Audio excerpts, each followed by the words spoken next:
Spazzy and Planty. Hello YouTube, Spazzy coming right at you. Welcome to another champion preview. This time around we're taking a look at Jhin, and how do we pronounce that? I am still from Sweden. The Virtuoso.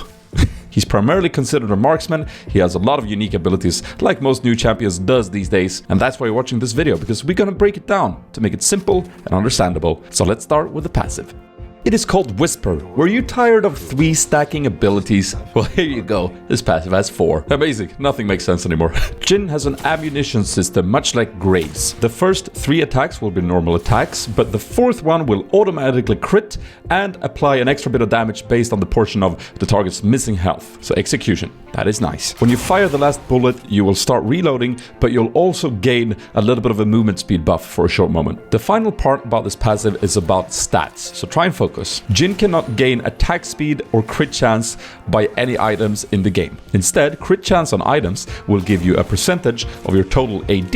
Attack speed will also give you a percentage of your AD and also increase the movement speed buff you get after firing your 4th bullet. So crit and attack speed will actually give you AD instead. Now you'd have to crunch some numbers here in order to find the optimal starting item. Is it going to be Shiv or is it going to be a normal AD item like Infinity Edge? I'm not going to dive into that right now, as I feel like I haven't tested it enough, but that is the gist of the passive. And on a final side note, the crits on the 4th attack will deal a little bit less crit damage than other champions. However, do not be fooled by that. When you have that 4th bullet, you are going to deal a lot of damage and you are going to be looking to trade in lane. And now onto something a little bit more straightforward, the Q. It's called Dancing Grenade. It's a targetable ability that you launch onto a minion or a champion. It can bounce up to 4 times if there are enemies close enough to it that hasn't yet been hit by it. And for each target that it kills on the way, the damage will be increased. Potentially good for wave clear if you max it. Potentially good for punishing harass if someone stands too close to a minion. And that is basically all there is to it. The W is called Deadly Flourish, and it is the longest range damaging basic ability in the game. It is sick how far this can reach. The damage travels through minions and then it stops at the first champion you hit, so you can't hit multiple champions with it, but still it's going to provide some excellent wave clear if you're in the lane and the minions are coming in a line. Now if you hit a champion, it will just deal damage to it. However, if you or any one of your allies has hit this champion with your basic attacks within 4 seconds, this W will root them. So you'll see this little white icon next to the enemy champion, and that means if you hit them with a W, it will now not only be the longest range damaging ability in the game, it would also slap a little nice CC root on there for good measure. It's pretty crazy, to be honest. However, the base damage is not that high with it, and it has a pretty long cooldown, but still, it's pretty cool ability, I gotta say.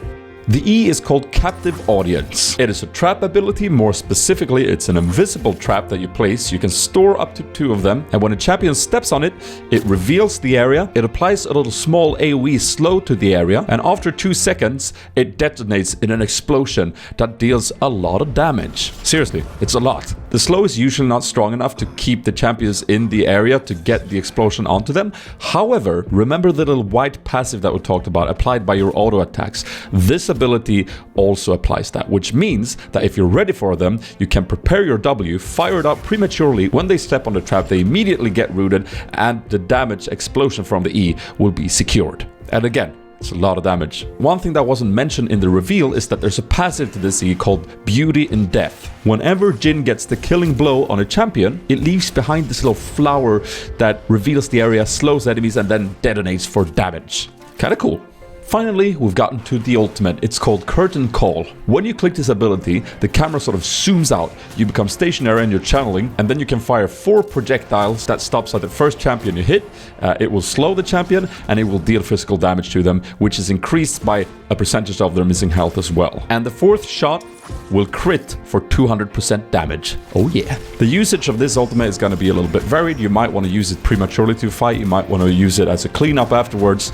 The slow part of it makes it really useful for catching people, chasing down people, initiating fights, which is kind of cool because you don't usually get that from an AD carry, right? Remember though that this ultimate is completely useless in terms of like mid-team fights, skirmish mode activated. You're going to get interrupted. You're not going to angle it correctly. It's just going to be a mess. So keep that in mind.